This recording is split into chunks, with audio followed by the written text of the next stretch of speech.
Well, good morning, afternoon, evening, wherever you guys are in the world. Good to be back with you. Always fun to have you guys along with us. We've got a great guest coming up in a minute. I'll tell you about him in just a second. But tell us where you are. Tell us in the chat. And later on, we're going to ask you for questions. So get used to typing in there. Let's begin at the beginning here. So I'm Marc Silber. If you don't know me, I'm a photographer and author in Carmel, California. And we're going to be covering some really good ground here. But first of all, I just want to let you know the show is brought to you by our friends at Bay Photo Lab. So here's some of their specials. Jared's going to scroll through their 15% off on their prints. These are frame prints, and what's cool about it is you've got a whole variety of choices that you can match your photos with. They'll frame them and put it together. You get the entire piece. You can send it to a friend or sell them or get it for yourself and put it on a wall. 15% off. And today I noticed this is their last day on this 30% off on press printed products. And that's all sorts of different things. They've got books, they've got cards, they've got calendars, 30% off, but it ends today. You can see that in there. So grab that code and look, you know how many times I've told you guys about getting prints made. It's so important. Let's get off the digital thing and onto the printed page and printed stuff on the wall. That's super important. Okay, so also you're always going to get 25% off on your first order. So do yourself a favor, get something printed. These guys are great. They'll give you great customer service and you'll be happy with the results. Now, here's what's coming up here. I'm thrilled to have Huntington Witherill join us again. You might have seen, if you've been around my channel, you've seen a couple of interviews I've done with him originally in 2010 and then a couple in 2016. He's a fine art photographer, visual artist, and workshop instructor, educator. He's based in Monterey, California, which is right near where I am in Central California. His work is stunning. We're going to look at it in a minute. He's been a very generous educator, and he's helped advance many photographers to new levels. Huntington, great to have you back with us on the show. Thank you. It's my pleasure to be here. So we've talked about a lot of these points in our interview, but I think it's really good to go over them because they're such, basic points of photography. But my first question for you is, what are some of the key tools that you use for composition? And we're going to pull up any of your images to go along with that as you're talking. But what are kind of what are the core points that you always look at in terms of composition? Well, I think as an overriding sort of mantra for composition, I always like to refer to what Edward Weston, the way he described composition as being the strongest way of seeing. Yeah. That is a kind of an all-encompassing mantra, if you will. And it really, to me, means that one pays attention to everything in the photographic scene rather than just what attracted you to the scene in the first place. One of the things that happens with composition is that as you're out looking for photographs, you are often attracted to something visually. You want to take a photograph of it, and you may pay close attention to that which has attracted you to the scene, but you might be ignoring or not seeing a lot of other stuff that's going on in the scene at the same time. Right. And finding the strongest way of seeing is really, to my way of thinking, is intellectualizing within myself what it is that's attracting me to the scene in the first place, and then doing my best to include all of that within the photograph itself and eliminate everything else out of the photograph. Well, in this image, this is really quite stunning. I mean, you have all sorts of compositional tools. You have a leading line or an S curves of the water flowing, and you have framing going on with the rocks. Mm-hmm. What was your vision on this? I mean, it's amazing how you capture that, and tell us what we're looking at. Thank you. Well, this is on a beach up on the Oregon coast, Bandon Beach, and what really attracted me to this photograph was out in the middle distance, toward the upper right of the photograph, there is a pinnacle of rock. Right. Was uh, sort of standing out in the sunshine, and the rest of the scene was sort of muted because of the fog that was coming in. And I immediately noticed that this sort of little river of tidal backwash produced a line that sort of leads the viewer from the lower left of the photograph right up to that pinnacle. And Yeah. so the idea was, in this case, that I wanted to show that rock. I wanted to highlight that rock out in the middle distance there, or the right hand distance, Yep. and to cause the viewer to actually run their eye from the lower left corner right up to that rock. So, Huntington, I love that quote from Weston, and I know he really didn't talk a lot about composition, from what I remember. yeah. But that was a key point.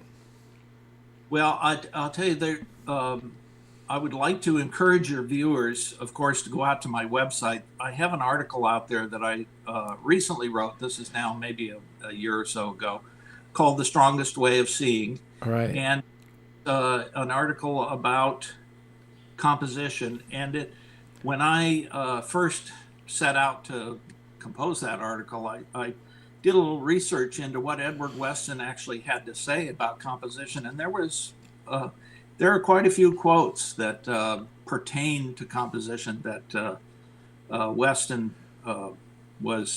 that were attributed to Weston. Okay. And one of the things about composition is that it's really not a skill that can be taught in a rote fashion. In other words, you can't go by a prescribed list of instructions on Right. do this, do the other, and you will end up with a good composition. It unfortunately is a skill that is largely intuitive. And so it really cannot, unlike development when film, for example, or I probably shouldn't talk about development of film because then that dates me. But It's okay. It's coming back. yeah, the idea that when you develop film, you get your chemistry to a certain temperature and you use a certain amount of time for your development, and you will get the result you're after. That's not necessarily true in composition. There are all sorts of rules for composition that work sometimes, but they don't work all of the time. Right. So what this article on my website does is it goes into a couple of strategies for improving your composition that are concrete strategies that one can actually employ. And as an example of one very simple thing you can do is when I'm out looking for composition, I often will squint at the scene. What that does is that takes all the detail away from the scene, and it causes everything to kind of revert to being blobs of shape and form. Ah. And helps me to organize those blocks of shape and form within the frame without paying too much attention to the actual details in the scene. And what this does is then causes my compositions, hopefully, to be a little more structurally sound, as it were. I tend to have what I think is I pay attention to visual balance within each scene that I photograph. So there's no set way to describe this, but when you look at a photograph, your eye does not take in the whole photograph at the same time. Right. One of the things I often suggest to my students is to take their hand and put it out at arm's length as though you are directing somebody to stop in front of you. And then with one eye closed, focus on your thumbnail. And what you'll notice is that all your other fingers are out of focus. And what that tells you is that the eye is capable of seeing only a very small degree of in focus stuff at any one time. What your eye does is it scans all over a scene, and your mind picks up what it is you're seeing, it remembers it, and then it puts it all together. Your brain puts all the information together as a finished image. So when you're looking at a scene, you don't see it all at one time. Your eye travels through the scene, depending upon what it's attracted to. The same thing happens in a finished photograph. So it's important, I think, when you're out there looking for a composition, to concentrate on the way your eye travels in the scene. With this photograph, this is a good example where, to my eye, what happens is my eye goes into the lower left of this photograph. It follows the line of that shadow. Yeah. Up to that rock on the right, and then is pulled over to the rock on the left, and then it goes into the background. And so it's basically taking your eye on a little journey.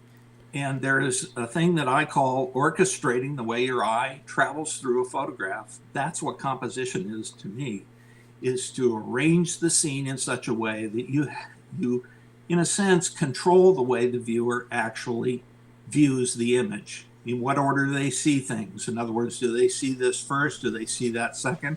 Oftentimes when composition doesn't work, it's because there is something along the way that is there which distracts the eye from viewing what you really want the viewer to see. And oftentimes that's very bright objects over on the side of the image, or something that's leading off in a corner somewhere that attracts your eye to view that, and maybe that's not something you want the viewer to actually see. So I guess to sum up, it is that composition is the act of determining what it is you want the viewer to see, zeroing in on that, and eliminating everything else out of the photograph. Absolutely. So, first of all, Jared, make sure you put that link to his article in there. I think that's really important to see that. And I love these drills. I know you've mentioned this before, but that's such a simple tool to use, and also squinting to see, to get the objects rather than the forms, rather than getting into the specifics of it. Yeah. Great tips. One of the things that has been very helpful for me is I'm very nearsighted. So I have this kind of natural filter that sort of blocks out a lot of the detail, because I just don't have a acute sense of vision as some other people do. And it actually helps in putting together compositions, to view things as blocks of shape and form, rather than as thinking about what they are and centering it in the picture and then snapping the shutter. Yeah. And your point, as far as we hear these rules, and there really are no rules to composition. There can be guidelines, and yes. You actually wrote the foreword to this book I wrote on composition. Thank you for that. And my point in here is, these are not rules; these are just guidelines that you can use or not, as you see fit. Yeah.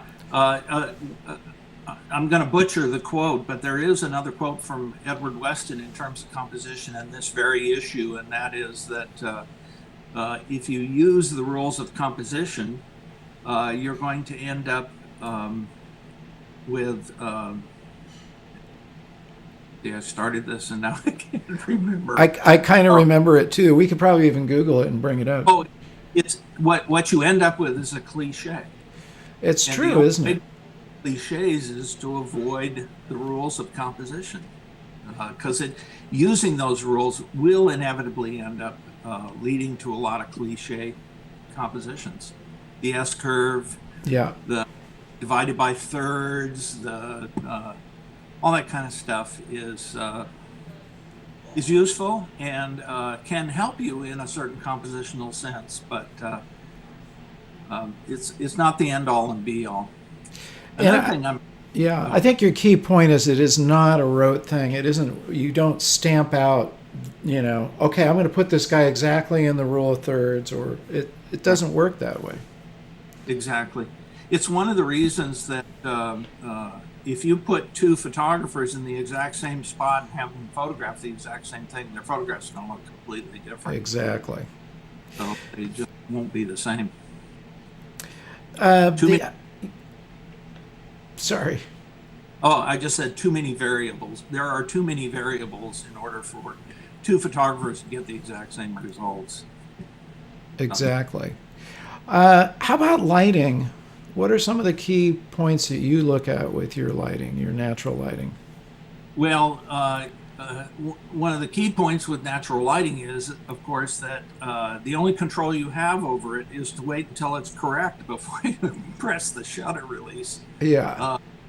There's very little that one can do to actually change the lighting on a particular scene. Now, this photograph that's up on the screen right now, one of the things that attracted, in fact, the thing that attracted me to this scene was the idea that there were several types of lighting within this very same scene. If you look at the foreground, there's a very harsh kind of strong directional light, sunlight coming from the right-hand side.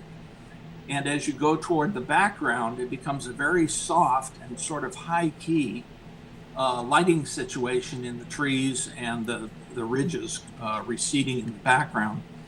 And to me, that's what attracted me to this image, was that you're looking at several kinds of lighting, or at least a couple of different kinds of lighting. Yeah.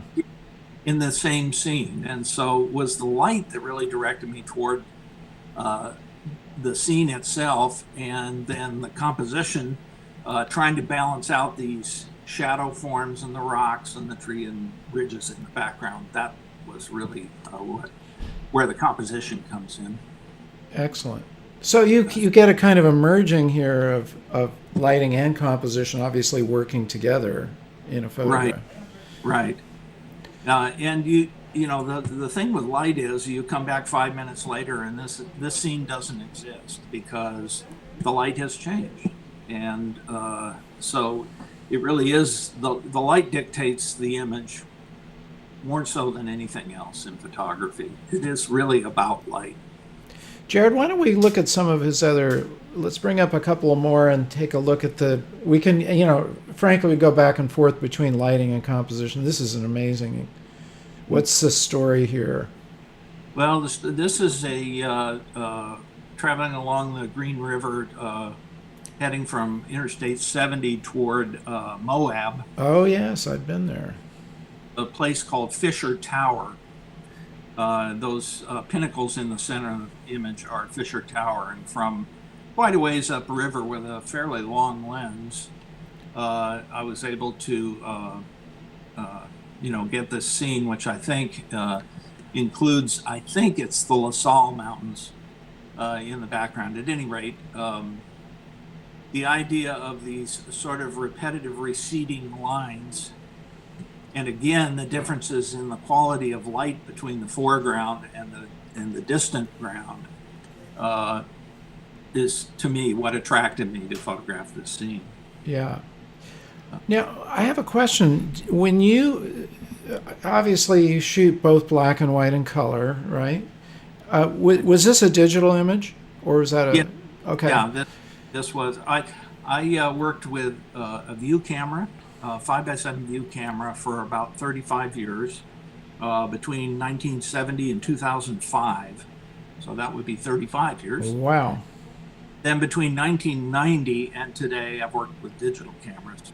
And in 2006, I started working solely with a digital camera. So any image that I've taken after 2005 was going to be a digital image. Okay, now here's my question. On this image, did you visualize it as a black and white when you're composing it, or did you do that when you went back into your studio? I envisioned it as a black and white image to begin with, but I Okay. always shoot digital images in color because in the conversion process, converting an image from color to black and white in post-processing, that gives you a great amount of latitude in terms of how that conversion takes place. In other words, I'm not a real big believer in, there are some cameras out there that will actually shoot in a black and white mode. I don't encourage it at all. I think you're far better off using a color image. For example, in this case, there's a lot of red in the rocks. So if I wanted to separate those rocks out, I could apply a filter after the fact to increase the contrast in the red rocks while not affecting the sky, for example. And that's something you couldn't do if you were just photographing in black and white to begin with. Does that make sense? Yes, it does. Absolutely. And someday I would love to go through your processing steps, because I know we've talked about it briefly, but it would be amazing. You're still using Silver FX Pro as your primary? Well, I use it for some things. Yeah. I use filters in Silver FX Pro. Yeah. One of the things about my working process that photographers are often shocked by is the fact that I am, as a digital photographer, I'm somewhat of a dinosaur. I've got a computer. I'm using the computer that I have behind me here is a Mac Nehalem from 2009. Wow. Using system 10.6.8, which is, I think, maybe 30 or 40 versions. That's amazing. No updates available for that, that's for sure. I'm starting to realize that, and I don't really care about this because it still works beautifully as a photographic tool, which is what I have it for. Yeah. But websites I can't go to now, for example, I can't use Zoom as a Oh, yeah. example. There's no way to load Zoom onto the old computer because it's hardware limited in that date and time. And it's one of the things about digital photography that I hate more than anything else, and that is the planned obsolescence of all the tools. Oh, no kidding. Very difficult to work with it, but I've sort of dug in my heels. I like the way this older system operates. I find that, when I finally settled on this system, I had upgraded my computer and software 18 different times since starting digital photography, and I decided that's enough. I don't need to do that anymore. I hear you, boy. Photoshop version 4 was just perfectly good for producing a photograph. They keep putting more bells and whistles into it, but I usually only use probably 2 to 3% of Photoshop's potential in processing my images. I'm kind of a dinosaur in that respect. I learned about photography through using a view camera and working with film. And so to me, Photoshop is really digital and larger, where I can dodge and burn. And Yeah. that's what I obviously I do other things with it now, and I work in color, which is, the computer has greatly helped me to work with color because in the past, of course, with film, you were very limited in the color palette you could use, whereas with a computer you can use any color palette you decide you want to use. So. We will find a time to go. I want to go through your workflow because I know you've described it to me, and it's what I'm impressed by is the you're using the full zone system. You're getting the blacks and the whites absolutely present in those images. And that kind of leads me to my next question, which is, I know you studied with Ansel and you did some work with him for a while, right? Well, I worked as a workshop assistant. Okay. Essentially meant that you were there to take the workshop for free and you moved chairs around when asked to do so.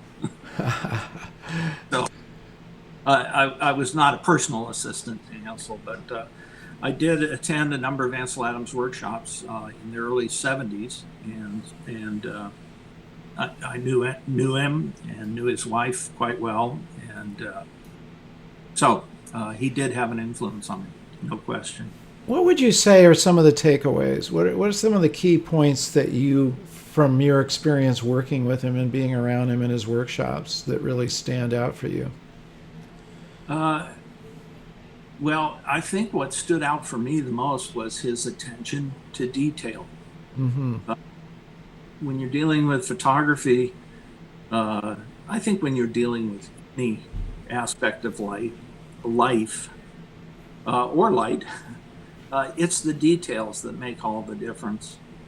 Um, there's this tendency in this day and age, because of the automation that is built into a lot of cameras, particularly digital cameras, that people just kind of take their photographs rather casually and expect that the equipment will do a lot of the work for them. Right. And learned from Ansel was it's really all about what's in your eye, what's in your heart, and what's in your mind.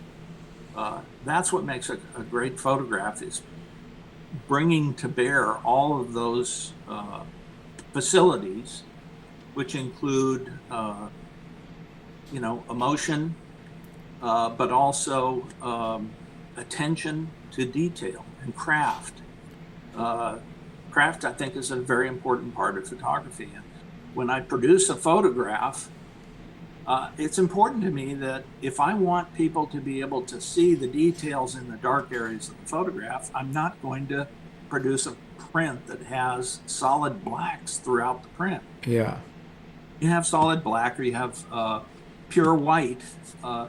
Those two tonal values are really kind of anchors for the tonal array in an image, and neither one of those can produce detail. The only way you can have detail in a photograph is to have uh, differences in tonal value represented so that you can see three-dimensional objects.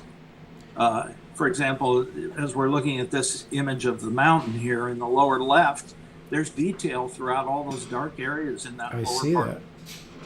If that was solid black, it would look just like flat as a tabletop.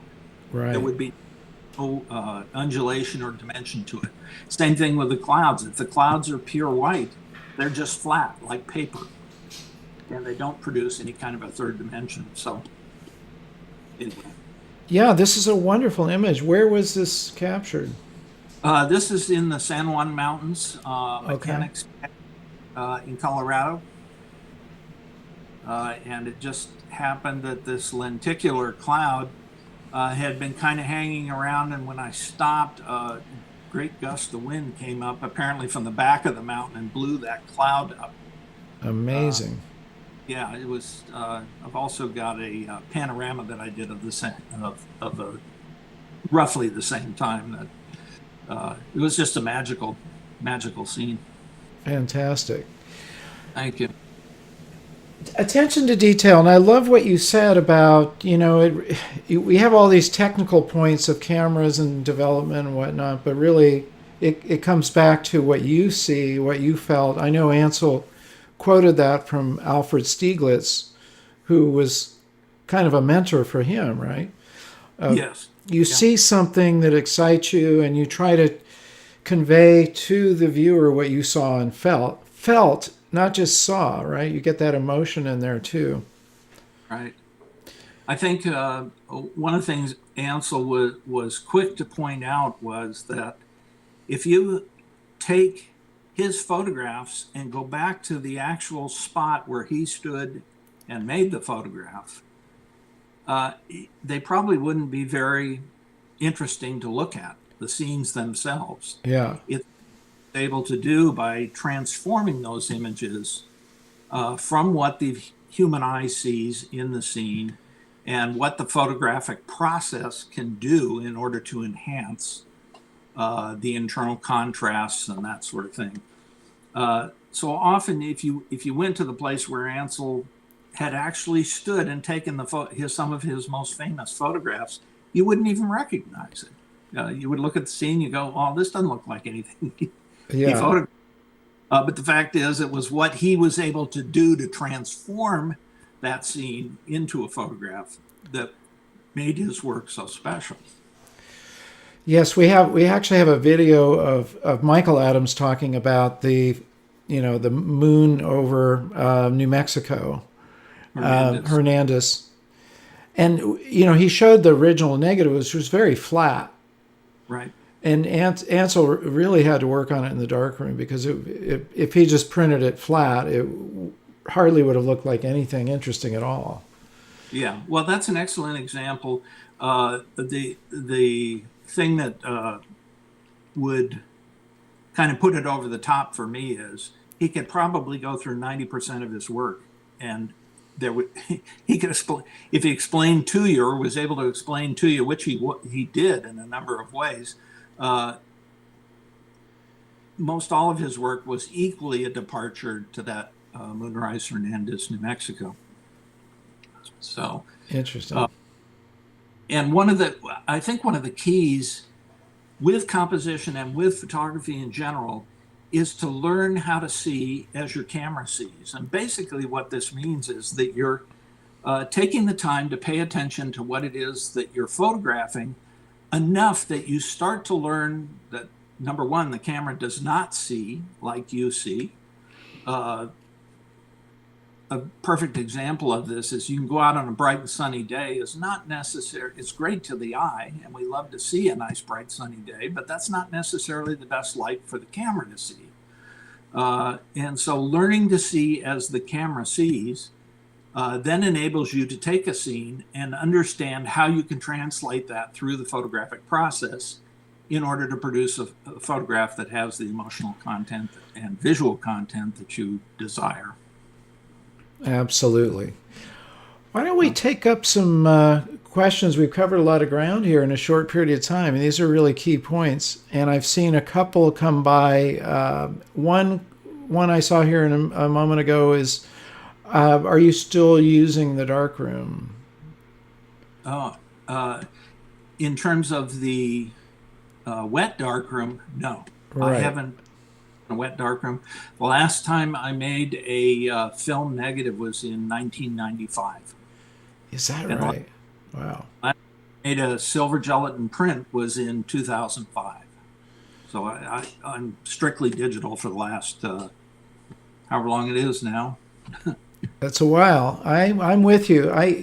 We can reminisce about the darkroom days, but frankly, I don't miss the chemicals and my hands getting in developer, and the amount of work that it took by comparison is just enormous. Yeah, I'm kind of in that camp as well, although I will say I always enjoyed working in the darkroom. But I'll tell you, for me, and it's appropriate that this particular subject matter for this webcast is such that it is. For me, the most enticing aspect is the puzzle of resolving your compositions, formulating and resolving compositions. Yeah. For me, it's the exciting part of photography. I love doing that, and I tend to do it whether I'm photographing or not. I'm as I sit here and look out the window or whatever it is that I do, I'm constantly framing up the world, kind of organizing it in my mind, and I just love doing that. Yeah. I know Ansel, what I've heard is that he would hand out framing cards at the first day of his workshop, right? So everybody puts their camera away and he hands out these cardboard cutouts with a rectangle in it just to train your eye. Yeah. Those can help. In fact, I walked around for years with what was called a spectra monochromatic viewing filter. And it was a very dark brown small filter that I had taped off with some electrical tape into a small rectangle, and I'd put it up to my eye, it would take the color out of the scene and then frame up the scene. I mean, how many times have you seen a photographer, get out there and they're doing Yeah. this to frame up the scene? Well, that's what the card was for. And it does, what it does is it teaches you, how to see what's going on at the edges of the frame. Here's a really great little quick tip too that I learned from Ansel, and that is when you're out looking for a composition, too often he would point out that students would they'd come upon a scene, they'd look out and see it, and then they would take their camera and they'd put it here next to them, and they'd start setting it up, and they would take the picture. And he said, the easiest, and they would discover once they were looking through the camera that, no, this isn't the right scene. What do I have to do? Well, it was what he used to call the pogo stick approach to photography, where you would put the tripod here, try it. No, that didn't work. Put the tripod here. No, that didn't work. Let's try it over here. The key being, if you just decide on one eye that you're looking with, where does that, when the scene looks right to you, put the lens right there where your eye is. Interesting. That's where the camera needs to be exactly. So that would then keep you from having to jump around trying a lot of different compositions. People don't realize that the angle you're viewing. I think there's one image that I sent over to you of a bunch of railroad cars on a Yeah, pull that up, Jared. track. The railroad cars. I don't think that we have that one. Well, Okay. we could grab it from his website also. Probably. Yeah, I'll look for it right now. Yeah. It's called, what is it called? Well, at any rate, I don't want to delay the here, but the point is where the lens actually is in space determines what the composition is. And if you move the lens even an inch or two to one side or up or down, Oh, that yes. can completely change the composition. And so it's important when you're out looking for photographs, when you see that image that you really like, keep in mind that it's, your camera lens needs to be where your eye was. It's interesting how simple that is, but it's one of those obvious things like, hey, you should wear shoes, so you don't hurt your feet. But it can be so easily overlooked, right?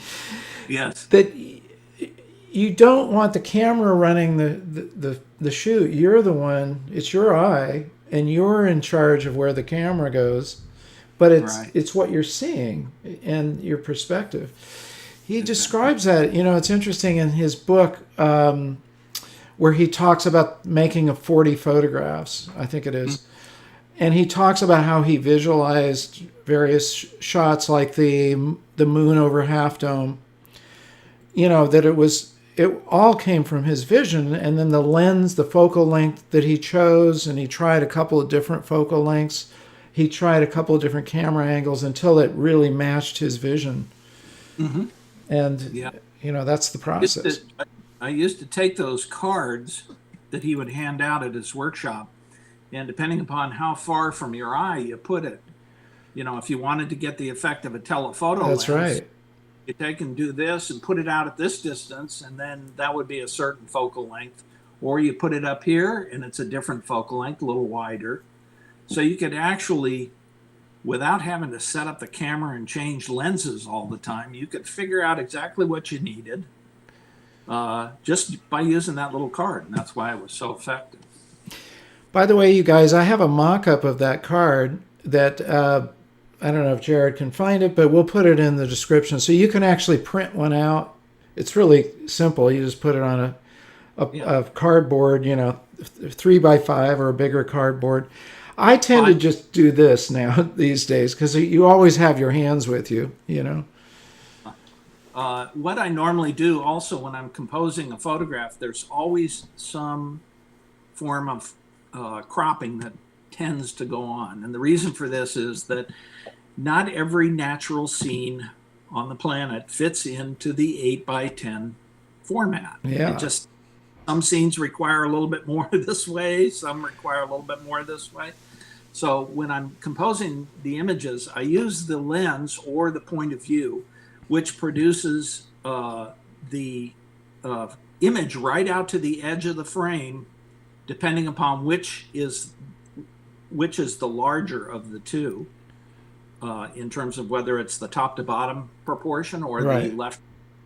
And then I end up cropping the other dimension after the fact. And what this does is it allows you to work with the reality that not every scene fits into the 8:10 proportion, and it allows you to use the scene to its maximum on at least one dimension, whether it's the horizontal or the vertical, and then crop out the others so that you can get the best optical quality with your camera. Interesting. Okay, so you're always keeping one of those sides the same and not moving everything all back and forth, up and down. It would be pretty unusual for me to crop a scene both horizontally and vertically. Okay, interesting. I crop in the camera one of those dimensions, whether it be the horizontal or the vertical, and then the other necessarily because it's got too much on one edge or the other or both, then I crop it that way. That makes sense. Here's a question from Sandy. Do you have a preferred focal length? What focal lengths do you generally work with? I find that I would say it depends on the time. I mean, for the last several years, I've worked more with wider lenses than I have with longer lenses. Yeah. So, for example, I have a 15. I think it's a 16 to 35 millimeter lens on my AR7 II is the camera that I use. Oh yeah. And I use that quite a bit. But I think the lenses that I use the least are the telephoto lenses. I have a 70 to 200 millimeter lens for that camera, and although I occasionally use it, I find that it's only about 5 to 10% of the time. So yeah, it's either normal focal length or a little bit wide. I'm with you on that. Same thing. I think that I have 70 to 200 every now and then. I pull it out, mainly if I'm doing something like shooting surfers, right? Oh yeah, well that would be definitely if I were. In fact, I did a lot of work with the. Every year in Monterey, they have a thing called Concours d'Elegance. Yeah. Bring all these cars into town, and there's a historic car race that goes on out of Laguna Seca racetrack, and I've photographed out there for 20, 25 years, and I would always use, that 200 millimeter. Yeah. For sports, I mean, really, it becomes an essential. We had some this year. We had king tide, and we had some big waves in Carmel, and I managed to get out there with that 70 to 200, and it was perfect for that. Right. Well, Huntington, thank you so much. It's been great having you back with us. Is there any final piece of advice you'd like to leave these guys with to help them advance their photography? I think patience and persistence are the keys to producing good photographs. I've spent more than 50 years now photographing, and I've done so every day for the past 50 years plus. Wow. And if you do something that much, even somebody like me can do it fairly decently. So persistence, patience, just don't give up. Keep shooting. That's the key. Fantastic.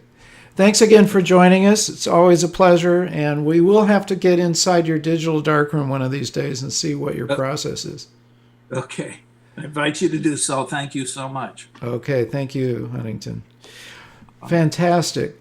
Listen, a couple of things. I want you guys to go to his website and definitely read that article. We'll have the links in here sign up for his newsletter. He's really great at putting out a newsletter that gives you a lot of information. So definitely sign up for that.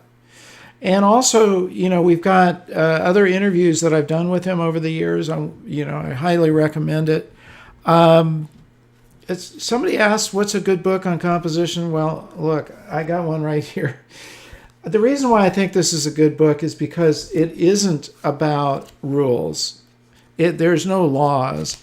But what my premise here is, if you understand these different principles and you've got them kind of tucked away in your mind, it's sort of like being a cook where you know recipes and you know where to find the recipe if you want to make that certain dish. But if you're not even aware of that, what tends to happen is, I think a lot of us choose 5 or 6 compositions and do them over and over again. And that can also get to be a cliche, right? If you just keep composing the same photograph over and over again. So my concept with this is to broaden your vocabulary. Just like if you know more words, you have a bigger vocabulary, you can express yourself. You may not use those big words all the time, but if you know what they are and they're in your vocabulary, you can use them as you need to. And speaking of which, if they want to get even deeper, a little bit more into composition, we're doing a talk about that, aren't we? Oh, on Tuesday. Good point. Thank you. Yes, you guys, every Tuesday for a while anyway, I'm going to be doing little mini webinars. And I'm going to be talking about composition this coming Tuesday, 12 noon Pacific time. How do they get into that, Jared? I just put it into the chat, so it's free to register. You just click on the link. Oh, there it is. Fill out the information, and then we'll send you the link. And unlike this, which is really cool, this is a Zoom call. Oh, yes. So we'll be able to open the microphone, and we can actually hear from you. And it's really exciting. We really enjoy it. And somebody was asking for a link to your book. And so here's Secrets to Amazing Photo Composition. And I'm putting the link in chat as well, and you can check it out there. We're also, you can get Marc's book, Advancing Your Photography. And then for a really amazing deal, you can add on his other 2 books, Create and our composition book. That's the best way to get it. You won't find anywhere. Essentially, you get one of those books for free if you take advantage of that. So there's 3 books. You basically pay for 2 of them. So that's a good deal. Okay, well, listen, we love talking with you guys, and I love bringing you these amazing stories and fantastic photographer. There's so much to learn from Huntington. Again, go to his website. Pay attention to what he's saying. He has a lot to teach. And, these points, I love the crossover of composition and lighting.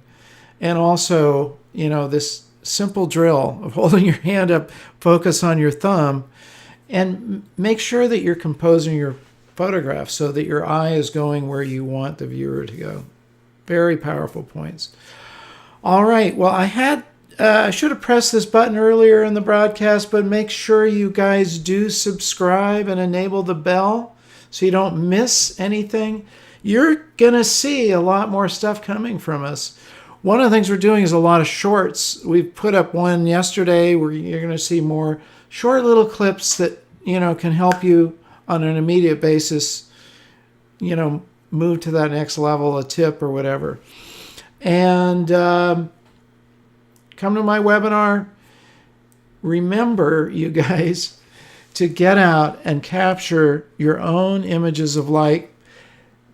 Be sure to leave your comments. We will answer your comments, and subscribe, and don't forget to capture life. Take care, you guys. See you soon.